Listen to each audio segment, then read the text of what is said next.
What's going on, everybody, and welcome back to the channel. So the first day of early signing day is basically over now, and there's been no shortage of headlines to follow so far, and I'm willing to bet that there are going to be even more to continue as we see the next 2 or 3 days of early signing period play out. And certainly more to follow with the transfer portal coming up. When I say coming up, it's ongoing, but I'm sure more news will be coming out of that going forward. The February signing day coming up. A lot of stuff, but let's just go ahead. Let's run through some of the biggest headlines that we've had today and the impacts that I think they're going to have going forward. So to me, the biggest one for us to touch on immediately is Travis Hunter to Jackson State. Absolutely massive. Comes way out of left field. Nobody saw this coming.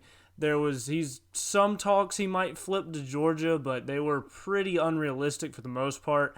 Most of the smart money, if you will, on this one was that he was staying with Florida State. He had been consistent that he was going to be a Florida State Seminole for basically a whole year now. The whole time he had been committed, he had visited there multiple times, and then all of a sudden, out of nowhere, you get a little bit of news about an hour before it becomes official that there might be something going on with Dion Sanders and Jackson State down there with Travis Hunter. And the next thing you know, it's official. Travis Hunter is going to Jackson State to play for Dion Sanders. Super shocking coming out of nowhere. And I think this is really unique to what Dion Sanders can do, particularly as a defensive back coach, but also just the kind of clout, the media name that he has, the impact he can have on kids, and also the success he's had early on as a coach at 11-1. He has Jackson State into the FCS playoffs. Their crowd game, they bring in like 40, 50, 60,000 people to some of these FCS games. It's absolutely insane how popular he has made them basically overnight there. And so I think that has a lot to do with it.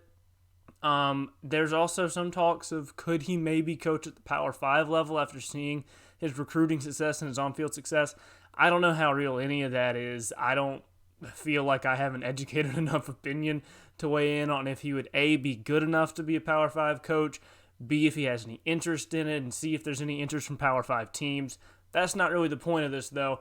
I think the larger impact you could see is could you see more HBCUs doing this down the road, picking up some more blue-chip recruits? Back years and years back now, before we even had recruiting rankings and stuff, a lot of your best college football players came out of HBCUs, and then since you've seen college football grow to be bigger and bigger and bigger, and recruiting to become an industry at this point, you see these bigger, more wealthy universities start to suck up all these recruits with all the resources they have.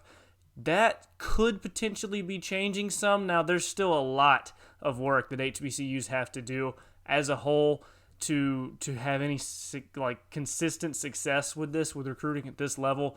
The other schools who are doing it are so good at doing it. They've been doing it for so long now. They have so many more resources than a lot of these other schools do. They have better facilities. They have a history of sending guys to the league.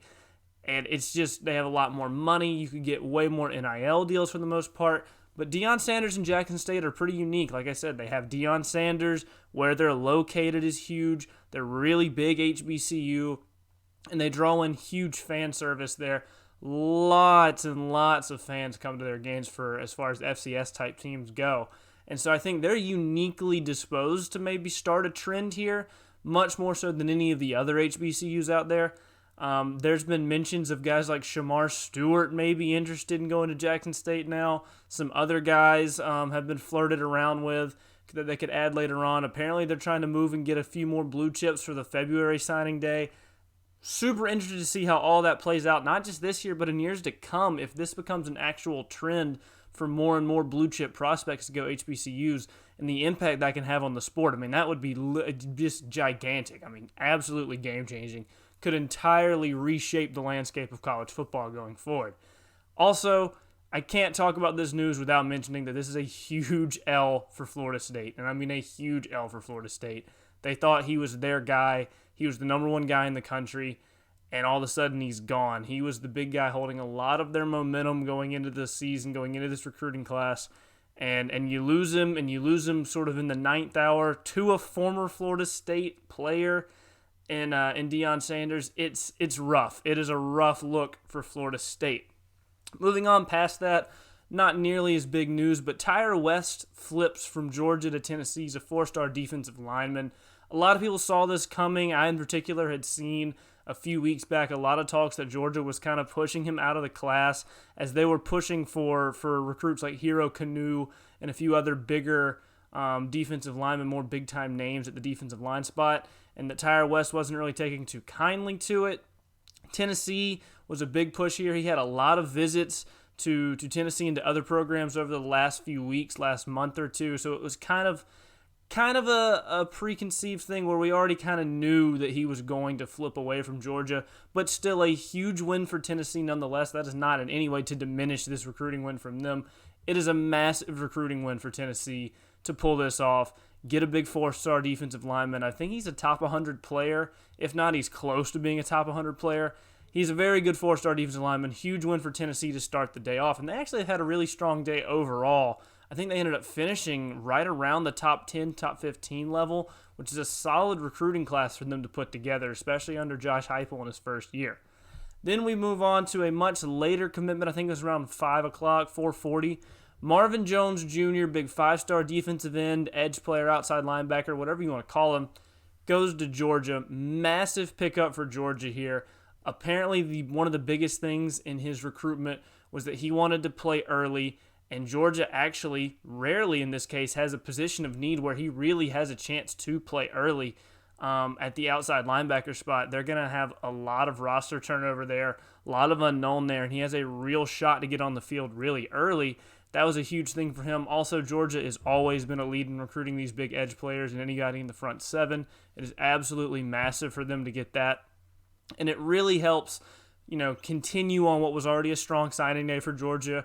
No big surprises, really, except for the next guy we're going to get to, which is Kamari Wilson. And this helps balance out that loss of Kamari Wilson, keep Georgia as kind of an overarching winner on signing day, and it ends up holding them into that number 3 class spot. So a big commit for Georgia there, picking up Marvin Jones Jr. He could be a really elite-level edge rusher going forward. Absolutely huge pickup there for the Dogs. Then we move on to the guy I just mentioned, Kamari Wilson. This is a huge win for Florida. I mean, an absolutely huge win for Florida, and a huge surprise to me. In my Dalen Everett video, I even mentioned it. I felt like Kamari Wilson was kind of a done deal at Georgia. He had been crystal balled to Georgia for a year, 6 months now. I mean, basically through the whole cycle, it was Georgia the whole way. And then a last minute, earlier today, a little bit yesterday, you get some word that maybe Florida, Florida State, Miami are kind of getting into it. Texas A&M kind of made a little push with him. And all of a sudden, you start to get a little bit worried if you're a Georgia fan that you're going to lose Kamari Wilson. Next thing you know, he's a Florida Gator, which is super surprising. Big shout out to Billy Napier and the staff he's already started to put together there. That is a huge recruiting win for him, although they have had a pretty lackluster day other than that. And their recruiting class as a whole is still, I think, 60th, 61st. Not Florida standard there, but a big individual win for Napier and for that secondary. He is a legit, bona fide 5-star, elite-level safety that everybody in the country wanted. And that is a huge commit for them. We're going to have to see for Florida and their class going forward how much they're going to look to the transfer portal, how much they're going to hit in the February signing period. I know they're going to look to hit a lot there. There's not as much left when you get to February as there is now in the early period, but there's still some there. Be interested to see how they close the class, but that's a big momentum shift for them for sure, and a big loss for Georgia. And anytime Florida gets a win and Georgia gets a loss all in the same move, Florida fans are super happy about it. So, moving on now, you have Anthony Lucas. This is a huge win for Texas A&M. He's a 4 or a 5-star defensive lineman, depending on where you look. Texas A&M picks him up. They pair him with Walter Nolan, who is arguably the number 1 player in the class, number 1, number 2, still elite-level player, number 1 defensive lineman in the class for sure. And you have the potential to add Shamar Stewart to that defensive line class as well. You had a Nye White, who we're going to touch on later, that you picked up, who's an edge player, sort of an outside linebacker, pass rusher there. I mean, Texas A&M had an outstanding day. Massive class for them. A little bit surprising to me. I thought Anthony Lucas was going to end up at Alabama, and that just adds even more to the impact win for Texas A&M here. Not only does it add to their already ridiculously stacked class, add to their defensive line class, but it's a win over Alabama in the recruiting trail, which is huge for them. I mean, like, similar to the Florida thing, anytime Florida wins and Georgia loses, it's massive. Anytime A&M picks up a big recruiting win that also directly hurts Alabama, it is huge there. So big pickup for A&M there on what was an absolutely outstanding day for them. I mean, I think they really are the biggest winners of signing day, which we'll get to a little later. Then you go on to Curtis Perry. This one's a big win for Alabama. He's a top 100 inside linebacker. He adds to their already elite class. I mean, they're number 2 in the country for a reason. They have a very, very good class. It's a loss for Auburn. They made a late push here, but Auburn still had a solid day overall, climbed pretty late after a pretty slow start to them. So not a huge loss for Auburn there, but a big win for Alabama. Very good top 100 inside linebacker. Little bit surprising. I kind of thought he was going to end up at Auburn, but still, outstanding win for Alabama. You can never count them out, and they continue to build elite class on top of elite class on top of elite class. Then we have Keonta Scott. This one was a big win for Auburn. They actually locked him up. Legit 5-star level corner, and that's huge for any team that you get, especially huge for Auburn right now. They needed this kind of momentum on the recruiting trail and just around the program as a whole. Their whole class has started climbing a lot today. They had a really slow start to the cycle. A lot of tough times in recruiting for them early on. You get Keonta Scott. You keep Tank Bigsby home now. It's looking like a good day. I think they're at like 14th right now. Very good day for them. Keonta Scott, I think, is really the best guy in their class. So that certainly helps Auburn a lot going forward. Gives that coaching staff a much-needed win in a time where they've really been struggling a little bit recently. Moving on now to Shaz Preston, another Alabama elite wide receiver. I think he's a top 50 wide receiver. If not, he's the top 100. He's an elite level receiver. Add him to the list of elite level receivers at Alabama over the last few years. I mean, it's ridiculous at this point. It's honestly crazy how well they've been able to recruit at wide receiver. He's another one. It doesn't even really shock me. We kind of knew this was going to happen. It just, to me, is an important point to note going forward that it just solidifies Alabama, once again, not going anywhere. Not that anybody even thought they were. But it's just another example of how outstanding Alabama is on the recruiting trail, and add another big-time wide receiver to their roster, which is exactly what the rest of college football did not want to see. All right, moving on now on Nye White. We mentioned him earlier, just another big name for Texas A&M. Their class, like I said earlier, is absolutely ridiculous. It's historic, in my opinion. It has a chance to get over that 320-point rating, which, for those who are unaware, basically only 5 classes in college football history have been that highly rated. So they have a chance to get there. I think they're like 315, 319, something ridiculous right now. They have the number 1 class in the country. They could honestly continue to build on it even more. That doesn't even mention what they could do in the portal. I don't see any real positions of weakness for them with this class. Nye White, going to be an outstanding pass rusher for them. You couple him up with Walter Nolan, with Anthony Lucas, a potential Shamar Stewart guy later on. I mean, it's a huge class for them, and he's another outstanding name for them to add. Then, a very interesting recruitment here with Keontae Goodwin. Very late decision came in. He's been a Kentucky commit for a very long time now. And then all of a sudden, Mel Tucker and Michigan State start making a really big push for him. And this one came down to the 9th hour. Very late coming in here with his commit. But he ends up staying with Kentucky, which is a massive win for Kentucky. Keeps their class hovering around the top 10, which is just incredible for them as a program. Very unexpected. Honestly, a very good day for Kentucky as a whole, but this was the big one for them. To fight off Michigan State, keep Keontae Goodwin in the class. He's a gigantic, like 6'8", 350 or something like that. Just gigantic offensive lineman. Absolute stud. 5-star across the board. Huge win here for Kentucky, but it was very interesting to see how much he struggled with this decision. Just an interesting thing to follow as a signing day story for me. All right, now moving on from some of the players, let's talk more just generally about some of the classes that teams put together. Texas had a super good day, not just today, but they've had a couple really good days recently. They're climbing up the ranks super fast. I think they're at 5 now, all the way up into the top 5. Kelvin Banks just added, I think yesterday or the day before, to their offensive line class. They honestly might have the best offensive line class in the country this year. They have, at the very least, a top 2, top 3 offensive line class in the country this year. You add that with Quinn Ewers here. Huge for their momentum. Huge for the program going forward. Very big to see, especially after they struggled on the field. Very good to see for Texas as they climb up the ranks there. Nothing crazy for them today per se, but still, it's signing day. Might as well mention them. They've done really well. Another school that I was interested in today was USC out in Southern California. Not much movement for him today. There's a lot riding on Damani Jackson. How well do they close this class going forward under Lincoln Riley is going to be very interesting to see. 2023, though, I think will be the first true test of how well they're going to do. They're already looking very good in that class with a lot of connections that Lincoln Riley built dating back to Oklahoma.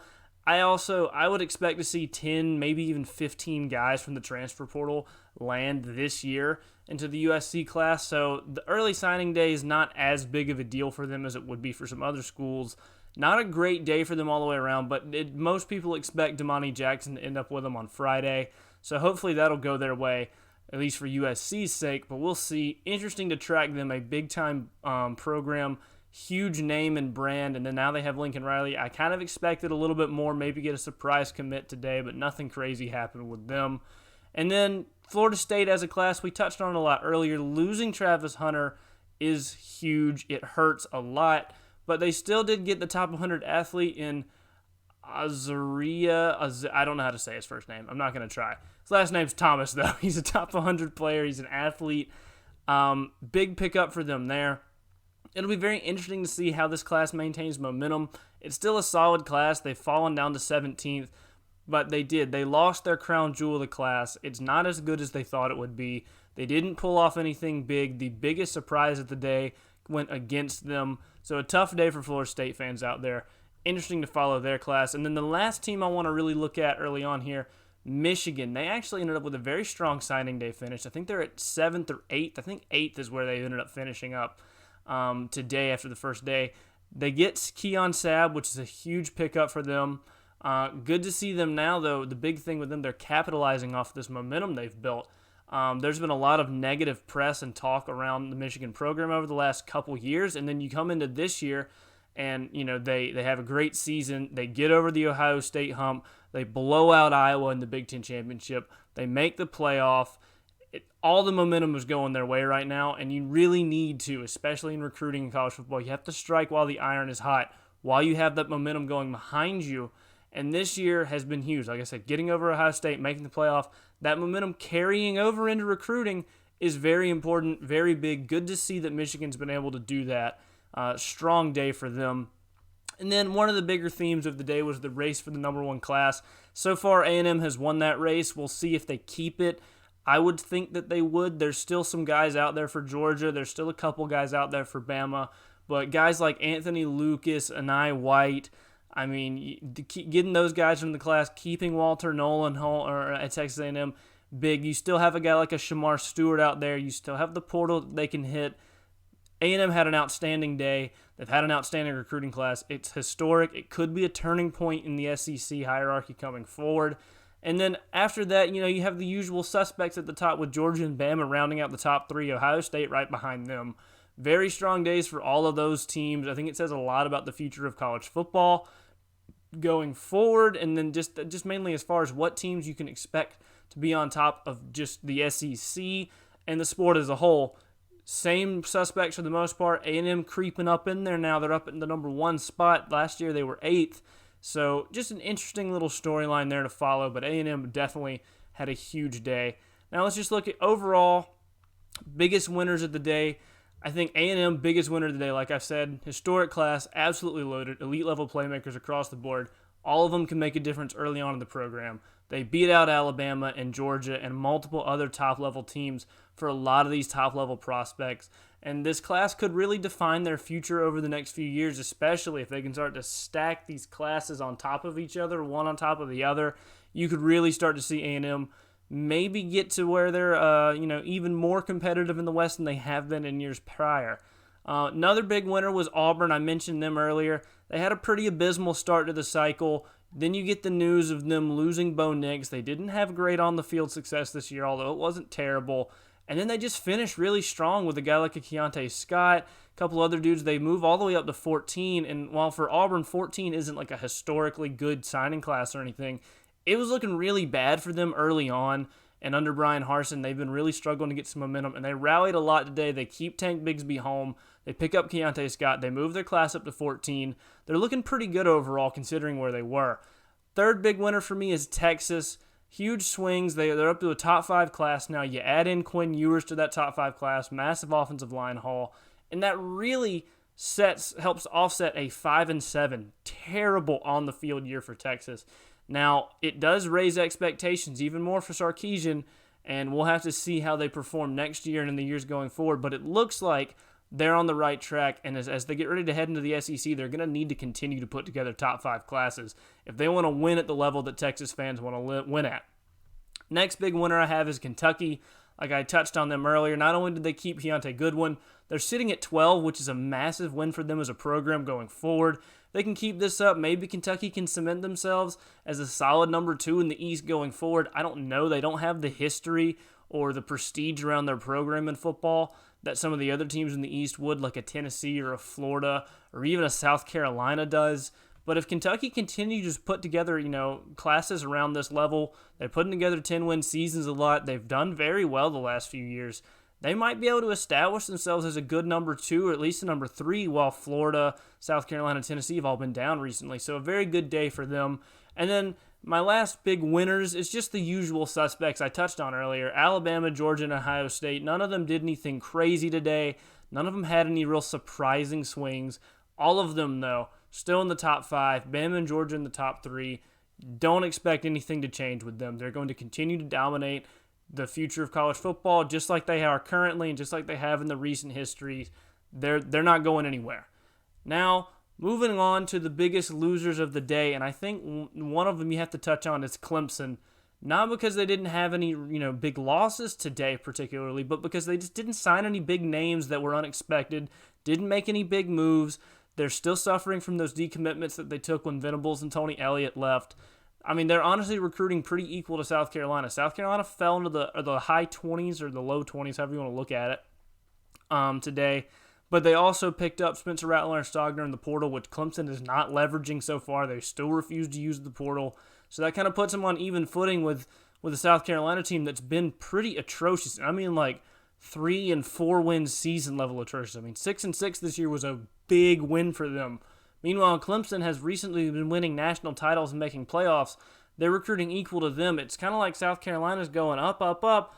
Clemson's going down, down, down right now as their program trajectory. Gonna need to improve on that. Gonna need to have some strong signees in this class.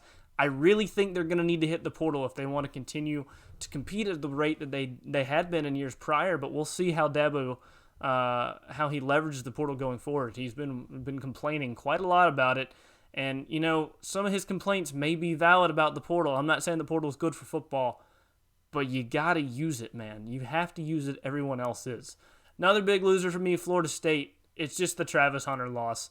It hurts a lot. You fall from a potential top 10 class with Travis Hunter down to 17. You didn't pick up anybody else that was huge except for you got the top 100 athlete, but no big surprising signs here. And, not a great day for them. Florida State fans will tell you that. They're not big losers overall in the grand scheme of things, but losing Travis Hunter is a massive loss for them, and that, to me, has to put them on the loser list. Another loser I've got is Oregon, and this is not all that surprising, but Mario Cristobal has taken a lot of former Oregon commits with him to Miami. Their class is down in the 30s. Their head coach is still coaching at Georgia right now, so he doesn't have a lot of time and energy to spare putting together a recruiting class. We'll have to see how they hit the portal, how they leverage the February signing day. A lot of intrigue around Oregon right now, but as far as today is concerned, I think it's kind of a loss for them. They didn't hit anything big, and Mario Cristobal had a pretty good day with Miami.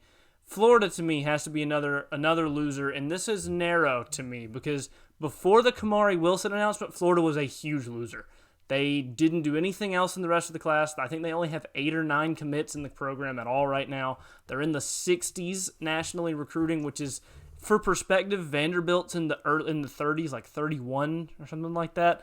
So Florida being in the 60s is just ridiculously low for them. But then they hit Kamari Wilson, and I think that's a sign of good things to come for them. Very big win for them, like I touched on earlier. And so I can't consider them a big loser, really, but they are still, in my opinion, a loser overall on signing day. I think they'll be fine, though, when they start to hit the portal. They get the February signing day. I think they'll turn out okay. Okay, one quick thing. I just finished recording the video and then immediately saw the Shamar James news. So that, to me, takes Florida off the biggest loser list. Huge win for them to get another linebacker like that. just goes more along in line of what I was saying about Billy Napier, helping turn Florida around in the future going forward. Big win for them there, too, getting Shamar James. So, disregard what I said about them being a loser. Big win today for signing day for Florida's class. Hopefully they can keep putting up together stuff like this going forward. Absolutely huge win for them. Hopefully, like I said, they will continue to build on that going forward. Probably going to hit the portal pretty hard. Got the February signing day coming up. Shamar James is a big get for them. There's a lot of talk about him going to Georgia for a while. Big for Florida to keep him home and to keep Kamari Wilson. Good signing day for them now. And then the last loser I have here is USC. Nothing crazy happened to them today, and Damani Jackson is still out there. But I really would have liked to see some more of a push from them in this class, as they're all the way down at 80th right now, which is actually up from where they were coming into the day. Coming into the day, they weren't even in the top 100. So they made a little bit of a push, but nothing crazy. Obviously, I think a lot of their roster next year is going to be made up of guys from the portal. They still have the February signing day. Like I said, Damani Jackson's still out there. And 2023 looks a lot better for them. But as far as just today is concerned, I have to say USC didn't really impress me. I had to put them as my last on the loser list. Anyway, I think that basically covers all of the big signing day events that I wanted to hit on just from day one. Now, I'm sure I forgot some of them, though. So if I did, let me know down in the comment section below which ones I missed. And of the ones I did talk about, which ones do you think are the biggest and why? Also, expect a lot more signing day content from me around the weekend. I am going to be ranking every single team's recruiting class within their own respective conference in the Power 5. So I'll make like an SEC video where I rank each SEC team's recruiting class, and I'm not just going to list to you, well, Bama, A&M finished 1, so they're 1, and then Bama at 2, so they're 2, Georgia at 3. Now, I'm going to account for their circumstances as a program, the situation they're in, based on the resources and the situation as a program, how good did they do? So I think that's a more accurate comparison of how fans should feel about things rather than just looking at, who's the highest rated guy in the highest rated team in the 24/7 Sports composite. So look out for that in the future. I will be putting out a lot more content like that, and then even more past that, a lot more college football content to come. So with all that being said, be sure to like the video if you've made it this far, and subscribe to the channel because, like I said, more college football content to come, more signing day content in the future, and also it just really helps me out a lot, and I would really appreciate it. That being said, thank you all so much for watching, and I will see you guys next time.